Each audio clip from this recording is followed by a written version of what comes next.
नोरमा group, जो सोचता है वो करता है। आपके अपने सपनों का आशियाना। नमस्कार, मैं हूं सागर कुमार। भारत लाइव देख रहे हैं आप। इस वक्त की बड़ी खबर निकलकर सामने आ रही है।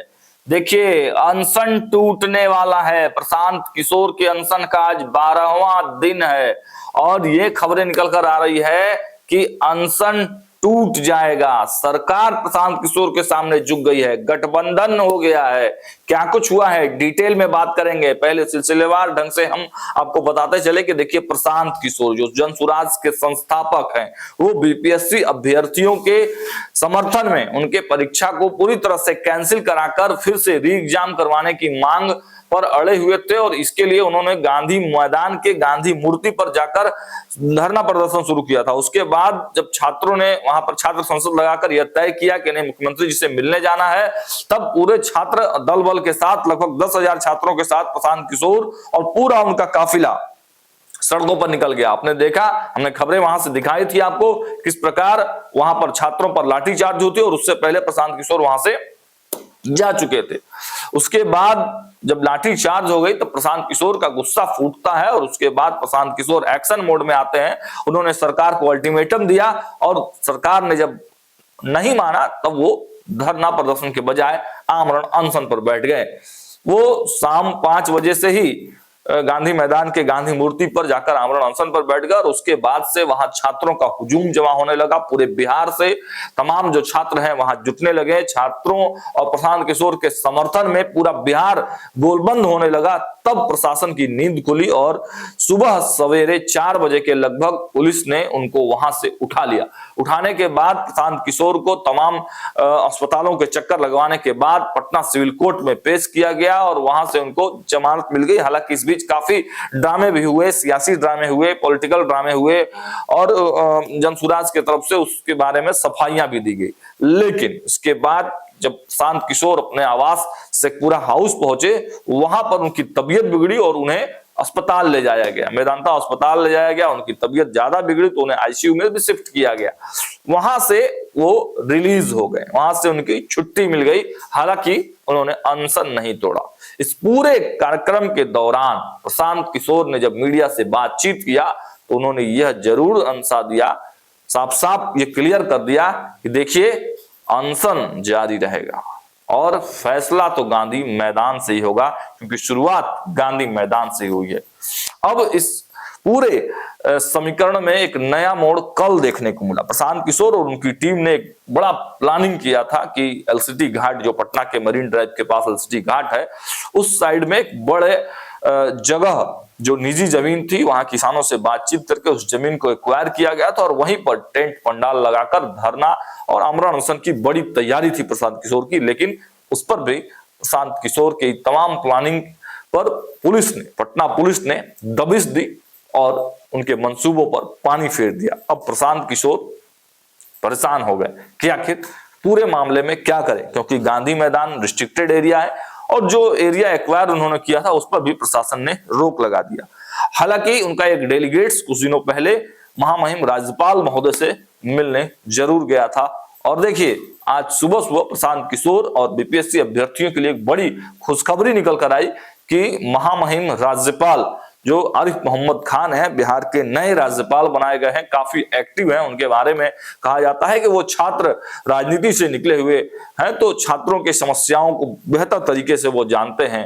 वो छात्र संघ के अध्यक्ष भी रहे हैं, तो उन्होंने इस पूरे मामले में संज्ञान लिया है और संज्ञान लेकर उन्होंने बताया है प्रशांत किशोर के पार्टी को और प्रशांत किशोर को कहा है कि अनशन उनका टूटना चाहिए। आपको बताते चले कि जनसुराज के संस्थापक प्रशांत किशोर पिछले 12 दिनों से आमरण अनशन पर हैं। वहीं आज यानी सोमवार को बिहार के राज्यपाल आरिफ मोहम्मद खान द्वारा प्रशांत किशोर का अनशन खत्म कराने की बड़ी पहल की गई है। उन्होंने प्रशांत किशोर से कहा है कि आप अपने छात्रों का प्रतिनिधिमंडल राजभवन भेजिए, उनसे हम बातचीत कर समाधान निकालने का हर संभव प्रयास करेंगे। वहीं इसको लेकर छात्रों के प्रतिनिधियों के साथ शेखपुरा आवास पर प्रशांत किशोर ने बैठक किया। इसके बाद पत्रकारों को जानकारी देते हुए पीके ने कहा कि 11 छात्र आज राज्यपाल से 2 बजे मिलने जा रहे हैं। इसमें ज्यादातर वैसे छात्र हैं जो पहले दिन से इस आंदोलन में शामिल थे। अनशन जारी रहने के सवाल पर उन्होंने कहा कि अनशन जारी रहेगा, इसे मैंने तोड़ने का निर्णय नहीं लिया है। आगे जब भी इसे तोड़ने का निर्णय लेंगे तो आप सभी को बताएंगे।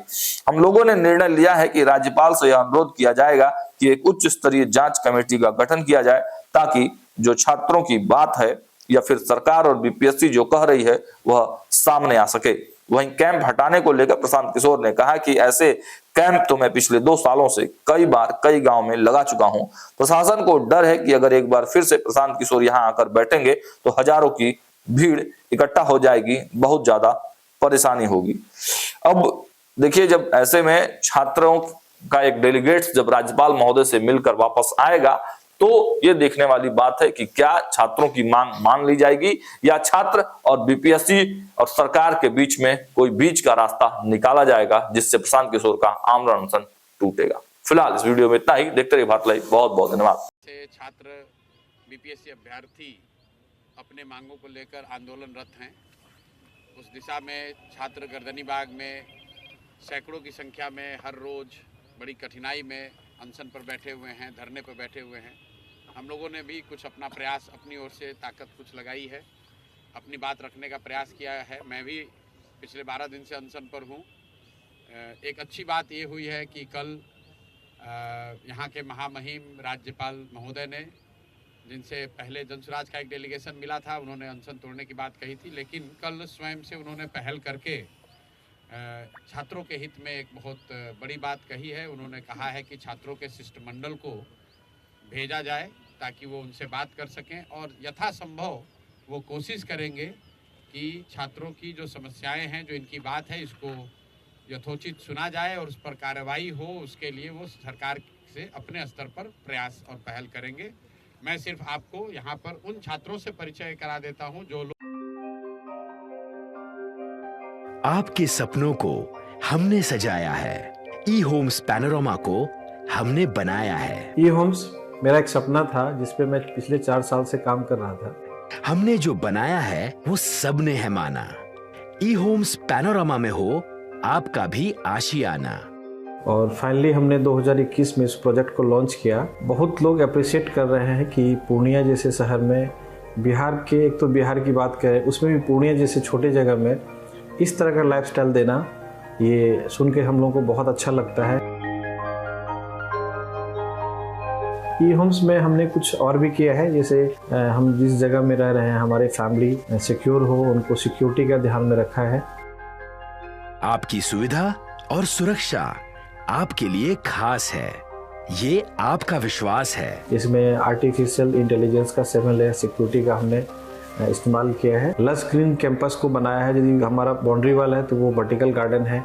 ये जितनी भी फैसिलिटी होता है एक इंटरनेशनल टाउनशिप में ई होम्स है, ये हम लोग विश्वास नहीं कर पा रहे हैं। जो भी हमारे मित्र दोस्त या जो भी हमारे बाहर के बाहर आते हैं तो हम लोगों को बहुत अच्छा सुनने को मिलता है और बहुत अच्छा क्रेडिट मिल रहा है। वो सारा हमने सिर्फ एक बिल्डिंग नहीं बनाया, हमने एक बहुत अच्छा लाइफस्टाइल दिया ई होम्स में, और मेरा एक सपना था जिसको मैं आज फुलफिल होते हुए देख पा रहा हूँ।